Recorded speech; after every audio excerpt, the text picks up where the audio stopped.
സരോവരത്തെ മലിനജല സംസ്കരണ പ്ലാന്റ് നിർമ്മാണം വൈകും. പദ്ധതിയിൽ നിന്നും ബിൽഗേറ്റ്സ് ഫൗണ്ടേഷൻ പിന്മാറിയ സാഹചര്യത്തിലാണ് പ്ലാന്റ് നിർമ്മാണം പാതിവഴിയിൽ നിലച്ചത്.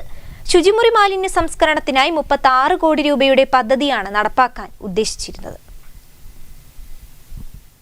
ശുചിമുറി മാലിന്യ സംസ്കരണത്തിനായി 36 കോടി രൂപ ചിലവഴിച്ച് ബിൽഗേറ്റ്സ് ഫൗണ്ടേഷൻ കോഴിക്കോട്ട് നടപ്പാക്കാൻ ഉദ്ദേശിച്ച പദ്ധതിയിൽ നിന്ന് അവർ പിന്മാറിയ സാഹചര്യത്തിൽ നിലവിൽ സരോവരത്തെ മലിനജല സംസ്കരണ പ്ലാന്റും വൈകിയേക്കും.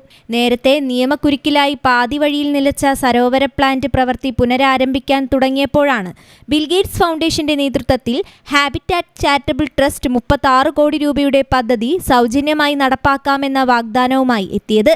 2 ലക്ഷം ലിറ്റർ മലിനജലം ശുദ്ധീകരിക്കാനുള്ള പ്ലാന്റായിരുന്നു വാഗ്ദാനം. ആവശ്യമായ സ്ഥലം കണ്ടെത്തുക എന്നത് കോർപ്പറേഷന് വെല്ലുവിളിയായിരുന്നു. പുനരാരംഭിക്കാൻ തീരുമാനിച്ച സരോവരം പ്ലാന്റിന് സമീപത്തായി അതിനോട് ചേർന്ന് തന്നെ ബിൽഗേറ്റ്സ് ഫൗണ്ടേഷന്റെ പ്ലാന്റും നിർമ്മിക്കാൻ തീരുമാനിച്ചു. TPR മാറ്റം വരുത്താൻ ജല അതോറിറ്റി അധികൃതർക്ക് നിർദ്ദേശവും നൽകിയിരുന്നു. ഇതിനിടയിലാണ് ബിൽഗേറ്റ്സ് ഫൗണ്ടേഷൻ പദ്ധതി തിരുവനന്തപുരത്തേക്ക് മാറ്റാൻ തീരുമാനിച്ചത്.